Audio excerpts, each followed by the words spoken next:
Bonsoir les amis, vous êtes la Résistance et vous êtes avec les Gilets jaunes constituant Pays de l'Uropoix avec Bertrand Scholler Bonsoir Mishka. au niveau du rond-point 3.0, premier épisode, de l'importance de définir l'ennemi.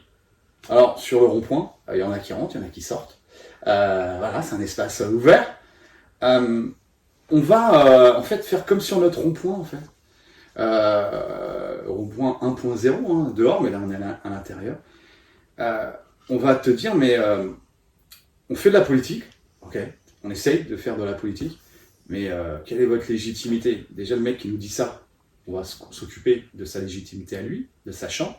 Généralement, c'est toujours un ancien prof ou un mec qui était dans la fonction publique et qui n'a pas fait son boulot, puisqu'il a coopéré avec le système pour vendre du mensonge, un narratif mensonger. Mais, donc on est des connards de rond-point, on n'a aucune légitimité, mais on n'a ni plus ni moins de légitimité en fait qu'un politique. Les mecs sont des carriéristes, ils sont des monteurs professionnels, ils sont financés par vraiment des puissances occultes. Donc des connards de rond-point peuvent poser des questions de base. Là, la première question, c'est bon, tu viens de la haute... de la classe supérieure. Quelles sont tes allégeances? Tu bosses pour qui? Est-ce que tu fais partie d'une société discrète, secrète, semi-discrète, je sais pas quoi? Est-ce que, tu vois, Voilà. Alors, petit 1, je fais partie d'aucune société discrète ou secrète ou de quelque type que ce soit, et j'en ai jamais fait partie. Donc, c'est pas faute d'avoir été sollicité pour rejoindre différentes sociétés, mais petit 1, ça m'intéressait pas, parce que je pense que ça nous empêche d'être libres, ce genre de société. Et petit 2, je suis pas du tout le bon profil. C'est-à-dire que ce type d'autorité que tu peux avoir dans ce type de société m'est complètement insupportable. C'est-à-dire, j'aime pas ces espèces de systèmes hiérarchiques avec énormément d'échelons, énormément de choses à faire pour obtenir ou pour... Ça m'intéresse pas. Donc déjà, c'est la première chose. Et la deuxième chose, c'est que en plus, j'ai pas d'argent à consacrer à ça. Et je trouve ça, pour tout dire,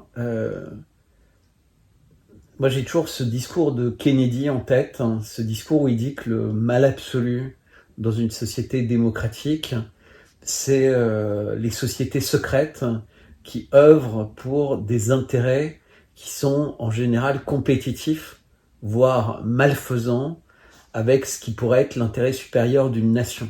Le bien commun? Le bien commun, par exemple. D'accord. Et donc, à partir du moment où tu comprends qu'en fait, ces sociétés secrètes, hein, elles ont peut-être un dessein qui n'est pas celui du bien commun, que par ailleurs, comme ça arrive souvent dans des groupes qui sont animés par des désirs secrets, et ben tu as des formes d'entente, tu as des formes de complicité par rapport à un certain nombre de choses. Et tout ça, c'est avéré, c'est régulièrement démontré, etc. C'est-à-dire que dans certains secteurs de la fonction publique, dans certains secteurs de l'armée, de la justice, etc., il est assez difficile de faire une carrière ambitieuse si tu rejoins pas ce genre de société secrète. C'est-à-dire que ça crée... tu sais, c'est des sociétés en plus avec beaucoup de confidentialité. Donc si tu es dedans, tu dois pas raconter ce qui s'y passe. Quand t'en sors, tu dois pas raconter ce que tu as vécu. Et moi, je pense, un peu comme Elon Musk, que les choses doivent être transparentes. Donc j'ai aucun problème pour dire ça. Je fais pas partie des gens qui laissent entendre qu'ils sont extrêmement puissants, qu'ils ont...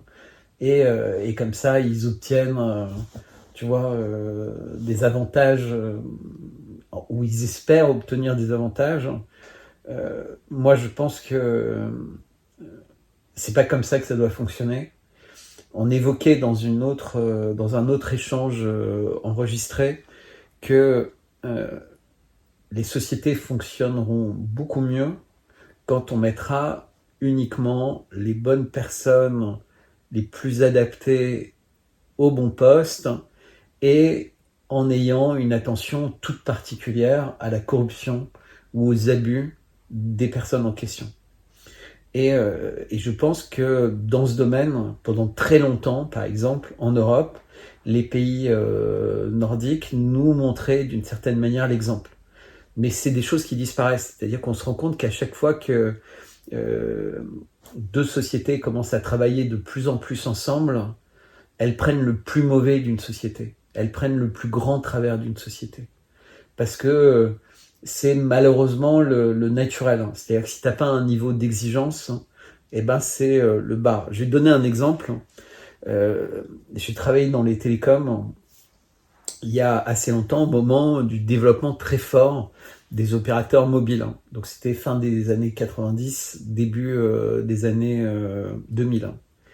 Et, et tu avais les opérateurs télécoms qui avaient besoin de recruter du monde un peu partout parce que c'était compliqué de trouver les bonnes ressources. Donc tu avais des gens des États-Unis, des gens de partout qui venaient bosser parce qu'en même temps tu avais 3 nouveaux opérateurs en France, 3 nouveaux opérateurs aux Pays-Bas, et il n'y avait pas de compétences. Et les gens devaient monter ça très très vite. Et donc il y avait aussi des recrutements très forts. C'est-à-dire que tu démarrais un jour J, quelqu'un gagnait pour créer un opérateur téléphonique mobile, et il avait 6 mois ou 1 an pour le faire. Et donc il recrutait des gens éventuellement de leur pays, mais de plein d'horizons différents. Et tu sais bien que dans une entreprise, tu as des gens qui aiment commencer à travailler très tôt et qui partent plus tôt, et des gens qui arrivent plus tard et qui partent plus tard. Donc les Français sont typiquement la catégorie des gens qui aiment arriver plus tard et qui n'ont pas de problème pour travailler tard. Les Allemands, les Hollandais, ils aiment arriver tôt, mais ils aiment partir tôt pour aller faire du sport, dîner tôt. C'est pas du tout le même rythme de vie. Et ben, dans ce genre de société, assez vite, tout le monde se met à arriver plus tard et à partir plus tôt.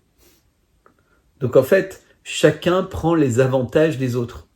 Donc, et résultat, c'est toujours le bien commun, donc l'idée de la société, qui en souffrant. Et pas que il faille que les gens passent beaucoup plus de temps, mais tu vois, t'as pas souvent le patron, il réalise pas ça, enfin il le réalise tardivement, que finalement, tu vois, les Français disent ah non mais pas de réunion avant 10h. Les Hollandais ils disent moi après 5h pas de réunion. Et comme souvent au début des boîtes, c'est des systèmes avec pas mal de réunions, etc. Puis qu'une fois que les chefs sont partis, parce que tout le monde part, et tu te rends compte que rien ne se passe bien, et tu as du mal à avoir un patron qui dit voilà, puisque vous réussissez pas à vous organiser, maintenant, malheureusement, on va pointer, donc le matin et le soir. Et si vous arrivez après 8h30, vous êtes mis à l'amende. Si vous partez avant 5h30, vous êtes mis à l'amende parce que c'est pas possible comme ça. Et tu te rends compte qu'en fait, les gens sont pas responsables. Ils veulent en permanence tirer la couverture dans la direction qui les arrange. Et autre exemple, tu crées un média, tu as des gens qui disent « vous pouvez rien voir si vous payez pas ». Et donc, ils passent énormément d'énergie à attiser la curiosité. Puis les gens commencent à payer, puis ils sont déçus. Mais en fait, la personne est si bonne pour attiser la curiosité qu'en fait, il réussit. Tu sais, c'est comme c'est merveilleux ce qu'il y a dans la boîte. Les parents sont obligés d'acheter aux enfants. En fait, il n'y a rien, mais les enfants ont honte d'avoir insisté, donc ils disent pas aux parents qu'il n'y avait rien. Puis les parents se disent, c'est quoi? Enfin bref. Mais c'est pareil à tous les niveaux, en fait. Et ça, c'est cette espèce de société de consommation qui nous pousse à vouloir ce dont on n'a pas besoin, etc. Donc pour revenir à l'ennemi, ce que tu évoquais en introduction, moi je pense que le premier ennemi, c'est nous en fait. C'est comment est-ce que nous-mêmes, on réussit à faire un travail pour apprendre à évaluer nos vrais besoins, nos vraies aspirations et surtout les drogues qui s'immiscent en nous au travers de la société. Alors parfois, le problème est résolu parce que t'as pas d'argent, tu peux pas te déplacer ou tu vis isolé et puis tu te rends compte qu'en fait tu vis très bien sans toutes ces choses-là. Puis dès que tu commences à avoir une télé, à avoir un truc, tu te rends compte que tu as plein de sollicitations et que tu as plein de besoins artificiels qui naissent. Ou quand tu habites dans une ville, bah, tu as toutes les tentations, des vitrines, des cafés, des bars, des potes. Et donc, comment apprendre, entre guillemets, à identifier nos besoins, notre surconsommation, tu vois. On est dans un monde où il y a des millions de minettes qui expliquent « Oh là là, on fait du mal à la planète, on machin ». Mais exactement les mêmes personnes, elles ont des salles de bain avec 40 produits de beauté qui ont tous des flacons jetables en verre avec des couvercles très beaux. Tout ça, c'est super cher en fait. Le moindre parfum un peu chic, ça vaut 100 €. C'est fait avec des produits plus ou moins artificiels où on se demande après si c'est bon pour la peau. Mais la même personne, en fait, elle est très sensible à la mode. Alors si elle a moins d'argent, elle achète en solde, mais tu as cette espèce de besoin tout le temps d'avoir le nouveau sac à main, le nouveau...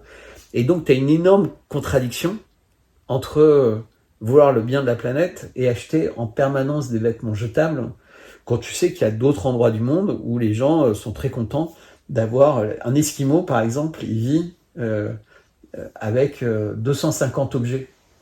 Bon, ben nous, autour de moi, j'ai honte, mais si on divise le nombre d'objets qu'il y a dans cette pièce par nous trois, on a déjà 250 objets, si tu veux. Moi, je garde le Merlin. Ouais, tu gardes le Merlin. Mais tu vois ce que je veux dire? On est dans une société qui nous rend tous malades d'avoir besoin de choses qui sont inutiles, voire qui sont mauvaises pour nous. Alors, tu vois, on discutait, par exemple, est-ce que t'as pas un bon saucisson, un bon morceau de fromage? Bah, tu te rends compte que avec les nouvelles normes européennes, avec toutes ces nouvelles normes, eh ben, le bon fromage dont tu parlais, eh ben, ils ont plus le droit de le vendre. Et puis le saucisson, il faut qu'il soit sous cellophane, un peu pasteurisé. Alors, plus rien ne ressemble à ce que c'était avant. Pareil pour le pain. Donc, alors évidemment, il y a un mouvement de gens qui veulent trouver les bonnes farines, les bons pains, etc. Mais c'est difficile, c'est beaucoup plus cher, c'est beaucoup plus compliqué parce que tout est assez industriel. Ça, t'as l'impression que ça a le même goût, ça a un joli aspect, mais c'est pas très bon. Et c'est pareil pour tout. Tu vois, moi je m'intéresse beaucoup par exemple à un produit qui s'appelle le miel. Et ben, t'as 80% des miels qui sont vendus en France où il y a marqué origine Union Européenne ou origine Chine ou origine... Et toutes les personnes qui connaissent un peu bah, savent que ça veut dire que... Sirop de sucre. Voilà, que c'est pas forcément uniquement du miel, que les abeilles, elles vont pas forcément que butiner des fleurs, etc. Peut-être qu'on leur a mis des coupelles d'eau sucrée, etc. Mais ce que ça veut dire, c'est que le miel qui n'est que bien fait quand les abeilles sont dans la nature, qu'elles font leur travail normal, peut même devenir quelque chose qui est pas forcément bon pour la santé. Tu vois, c'est comme le lait maternel, bah, si la mère elle fume, il y a un avantage bénéfice-risque qui est pas le même. Il paraît que maintenant, tu vois, avec les injections, avec tous les produits qui sont injectés, idem, il y a des vraies questions qui se posent. Alors, évidemment, ça reste encore aujourd'hui, malgré toutes les preuves qui s'accumulent, des sujets chauds, mais réellement, notre vrai ennemi, c'est nous, c'est notre naïveté, c'est-à-dire qu'on se laisse corrompre en permanence. On se laisse corrompre par les publicités, par la tentation. On se laisse corrompre et on croit le message de gens qui nous mentent et on se méfie de gens qui nous disent la vérité. Et on s'en rend bien compte. On a, tu vois, quelque chose qui se passe en ce moment à Gaza, en Palestine. Une guerre entre Israël et le Hamas et qui touche énormément de populations civiles. Dans la tête de tout le monde, le Hamas a tué 1400 civils, dont plein de bébés, a violé, a fait plein d'exactions, etc. Ça s'est cristallisé dans la tête des gens parce que c'est ce qui a été répété le 7, le 8, le 9, pendant plusieurs jours. Pour ceux qui regardaient la télé. Hein. Pour ceux qui regardaient la télé, qui écoutaient la radio, qui lisaient les journaux. Donc, en majorité des boomers. Mais dès le début, il y avait plein de choses qui n'étaient pas cohérentes. C'est-à-dire comment les gens avaient pu rentrer aussi facilement le Hamas alors qu'il y a des murs, qu'il y a des hélicoptères, qu'il y a des avions, qu'il y a plein de systèmes de détection, qu'il y a des gens en armes. Enfin, tu vois, c'est comme dans une prison en fait, hein, des murs énormes en béton. Donc comment ils ont pu sortir?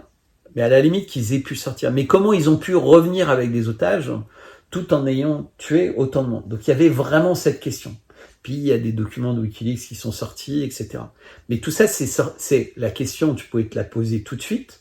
Les gens qui suivaient ça depuis longtemps connaissaient des liens entre le Hamas, Israël, le Qatar, les États-Unis, en se disant mais pourquoi le Hamas fait ça? C'est complètement suicidaire. Est-ce que c'est vraiment eux qui font ça ou ils ont été incités? Enfin, tu vois, il y avait vraiment des questions à se poser sur la logique de ce qui s'était passé. Mais passons. Sauf que maintenant, le magazine, le journal Haaretz, un certain nombre d'enquêteurs ont creusé vraiment dans le détail, et le chiffre des morts, c'est plutôt 1002. Donc, c'est toujours énorme. Hein. Mais il y a des gens qui disent, ouais, mais ça inclut aussi les otages. Alors déjà, mettre les otages dans un nombre de morts, ça a un côté... Ils considèrent les gens comme morts, en fait, c'est ça? Moi, je sais pas, je dis, il y a des gens qui disent, dans les listes, en fait, ça inclut aussi les otages. Il y a des difficultés de vérifier si le nombre de morts inclut également le nombre de morts terroristes. Est-ce que c'est le nombre de morts totaux qui ont été identifiés? C'est-à-dire que c'est assez trompeur. Mais surtout, énormément de personnes disent qu'une grande partie des morts, c'est aussi des militaires. Les militaires sur le chemin, etc. Mais maintenant, il y a une nouvelle information, alors qui est évidemment niée par un certain nombre de personnes, reconnue par d'autres, dont des militaires, etc., qui est de dire qu'en fait, les troupes israéliennes, quand elles ont voulu éloigner les terroristes du Hamas de la Rave Party ou du kibbutz, où officiellement il y avait eu tellement d'exactions, etc., et je nie pas qu'il y en a eu, je dis juste qu'il y a des gens qui disent il y a eu énormément de victimes qui ont été tuées par les hélicoptères Apache avec des missiles Hellfire et par des chars et beaucoup d'autres choses. Et donc, il faut bien voir que quand on avait vu des images de voitures avec tous les passagers carbonisés, ça on l'avait vu dès le début, il y avait des gens qui avaient dit comment est-ce qu'ils ont pu faire ça avec des grenades artisanales ou RPG, enfin, ils avaient des RPG. À la Kalachnikov. Ils avaient des RPG aussi. Oui, mais même au RPG. On sait bien que leur RPG, on a vu, bon, ça fait une boule de feu, éventuellement, tu vois, ça fait des images impressionnantes, mais ça carbonise pas sur place, tu vois, tous les passagers d'une voiture, et qui est carbonisée dans un diamètre de 20 mètres autour d'elle-même. Parce que tu sais, tu avais les images de drones, il faut regarder, hein, les images sont sur Internet, t'as la voiture carbonisée, t'as l'impression d'un cercle. T'as même des gens qui disaient, putain, c'est la folie, ça ressemble à Hawaï. Hein. Tu sais, t'avais plein de gens qui disaient, mais avec quel type d'armes ils ont fait ça, tu vois, pour les vitres fondues des voitures. C'est pour RPG, ça. Bah non. Et donc, t'avais tous ces doutes qui étaient légitimes, mais les doutes, ils arrivent après. C'est-à-dire que dès que l'information est passée, les gens ont quelque chose qui n'est pas vrai dans leur tête. Et pour les amener à réaliser qu'ils ont peut-être été manipulés, que c'est peut-être pas la vérité, c'est comme pour le 11 septembre, c'est 100 fois plus difficile. Même si tu leur apportes des preuves, pour convertir quelqu'un qui a été trompé par un mensonge, c'est difficile. Mais si en plus cette personne qui a été trompée, elle a propagé le mensonge, c'est encore plus difficile. Et on a cet exemple très caractéristique également avec les injections. C'est-à-dire que les gens qui se sont fait injecter, c'est compliqué de changer d'avis. Mais les gens qui se sont fait injecter et qui ont encouragé leur famille à être injectés, mais c'est quasiment impossible.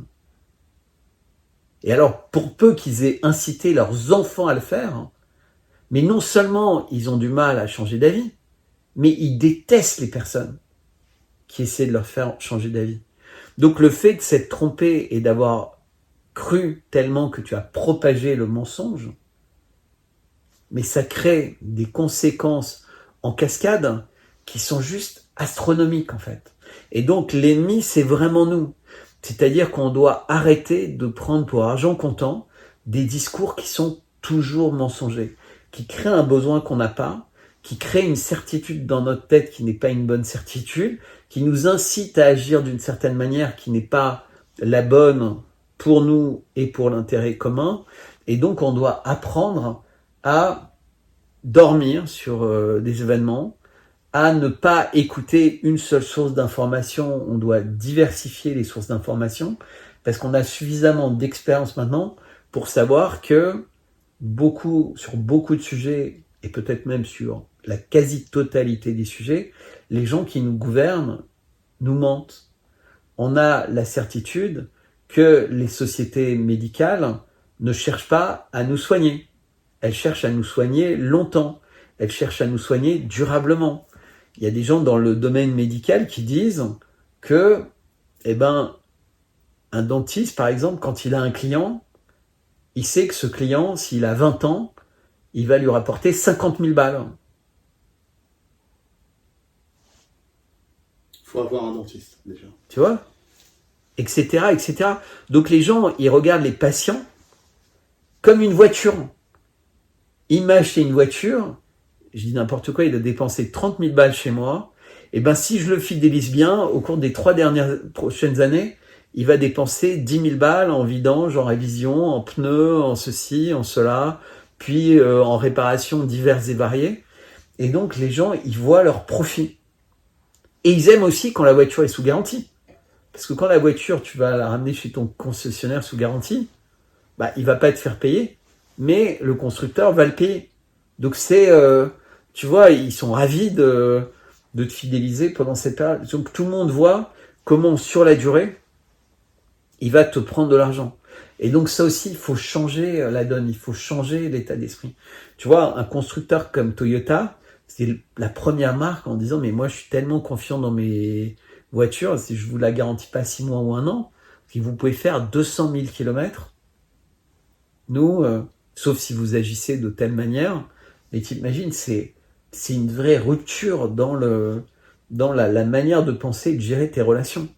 C'est-à-dire que tu dis, mon produit, il est vraiment top et il va rien vous coûter pendant très longtemps. C'est génial. Et comment les autres se positionnent par rapport à ça ? Vanguard rachète la boîte. Exactement, par exemple. Et puis va changer la politique. Et puis il y a l'obsolescence programmée. Exactement. Mais toujours pareil, c'est notre ennemi. Alors je sais que c'est pas forcément la réponse que t'attends. Notre premier ennemi, c'est nous, parce qu'on se laisse faire. Et on accepte que nos enfants soient éduqués dans un système qui ne les instruit pas, et nous-mêmes, on ne joue pas notre rôle pour refuser toutes ces sollicitations. Tu vois, c'est accepter que très jeunes, les enfants passent leur vie avec un écran devant les yeux, et que cet écran les sollicite. C'est-à-dire que même quand tu payes très cher un jeu pour tes enfants, et ben le jeu, il va trouver le moyen de donner envie à tes enfants d'acheter des trucs alors que tu as payé. Avant, quand tu joues au Monopoly, le jeu de Monopoly, il n'y avait pas une case Coca-Cola, ou il n'y avait pas une carte communauté, rendez-vous au parc Astérix, et dites ce mot de passe. Enfin, tu vois, mais maintenant, tout est comme ça, en fait. C'est-à-dire que tout est fait pour que tu ne puisses pas arrêter de consommer, etc. Et je reviens à ce que je te racontais sur le miel. Moi, ce qui m'intéresse, c'est de dire, tu vois, aujourd'hui, les gens, ils achètent des pots, des machins, tout ça, c'est fabriqué en Chine, ça arrive par container entier. Mais quand tu fais les brocantes ou autres, tu te rends compte qu'il y a des tas de pots qui sont magnifiques, qui peuvent être utilisés, mais personne... utilisés, réutilisés à l'infini. Mais personne ne fait ça, en fait.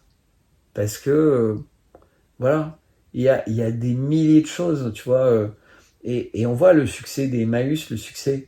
Il a été mis en danger à un moment par Ikea, Et puis maintenant, les gens réalisent qu'en réalité, un meuble qu'ils achètent chez Emmaüs, non seulement il participe au recyclage, mais en plus, le meuble il est facile à démonter, tu peux le garder longtemps, il a de la valeur. Alors là, ils ont trouvé une contre-attaque. Attention, les punaises de lit, les machins. Donc de nouveau, les gens ils vont plus là-bas. Ils se disent, ouais, t'imagines, dans le meuble d'Emmaüs, il y a forcément, alors que le meuble d'Ikea, il est stérile et les machins. Donc, tu vois, ils ont toujours un coup pour éviter que tu aies envie de recycler, de réutiliser, de machin. Il faut sans cesse consommer, il faut sans cesse être dans un endroit le plus stérile possible, parce que... Mais tout est fait pour te faire croire ça. Puis quand il y a une guerre, comme tu es dans une autre type de peur, ils oublient la peur précédente. Donc c'est le règne de la peur. Donc c'est exactement ce que tu disais. Encore faut-il avoir une télévision. Le truc c'est que en fait, tant qu'on en a une, on a l'impression qu'on peut pas s'en passer. Et dès qu'on n'en a plus, on se dit putain, mais qu'est-ce que c'est génial. Et tu reprends le plaisir à dire 1 ou 2 fois par an, ou plus souvent si tu as plus de moyens, je vais me faire un bon film au cinéma. Ou alors j'ai cette vieille télé avec un manche cassette ou avec un manche CD, et je regarde que des films qui me font plaisir et j'en emprunte à mes potes, et etc., etc. Donc voilà, l'ennemi c'est nous, c'est la société de consommation qui nous donne l'impression qu'on a des besoins qu'on n'a pas. Et un autre ennemi à l'intérieur de ça, c'est cette espèce de truc tout climat. C'est-à-dire qu'on t'explique que tu dois passer ta vie à investir pour isoler, pour machin. Alors il faut savoir que pour fabriquer tous ces isolants, faut beaucoup d'énergie, pour les stocker dans les magasins, pour les livrer, pour les machins. Alors je dis pas que les maisons qui sont des passoires thermiques, c'est pas bien. Mais vous fabriquez des espèces de poêles, tu vois, en recyclant des bidons, ou il y a des gens, je vois des émissions sur internet où avec des briques réfractaires, ils se fabriquent des poêles, et ils disent, mais moi avec une stère de bois, je chauffe ma maison à 25 tout l'hiver. Mais parce qu'elle a été conçue, mais sans avoir besoin de mettre des isolants pas possibles, etc. Puis en même temps, c'est pas très grave d'avoir un pull et de rajouter une couverture au-dessus de ta couette, ou une deuxième couverture, parce qu'en fait on est en meilleure santé quand on n'a pas trop chaud non plus. Enfin, tu vois, une chaleur artificielle. Mais ce mythe du climat fait qu'il y a plein de gens qui ne réussissent pas à mettre à jour leur voiture pour l'automobile, avec les mêmes raisons climatiques, on rend les voitures obsolètes, ou leur maison, et donc ils possèdent plus rien. T'as des gens qui ont une maison et elle est plus aux normes, ou qui héritent d'une maison de leurs parents qui n'est pas aux normes. Dans 1 ou 2 ans, 3 ans, ils ne pourront même pas la vendre. La maison, elle sera jetable. C'est-à-dire, la personne, elle arrivera, le mec, il dira, non mais la maison, elle est catégorie F. Vous ne posséderez plus rien et vous serez heureux. Et donc, on utilise le climat, et tous les gens disent, ah c'est bien, le climat, il faut se battre, mais pour nous priver de tout. Et on utilise aussi le climat pour dire, finalement, on est trop.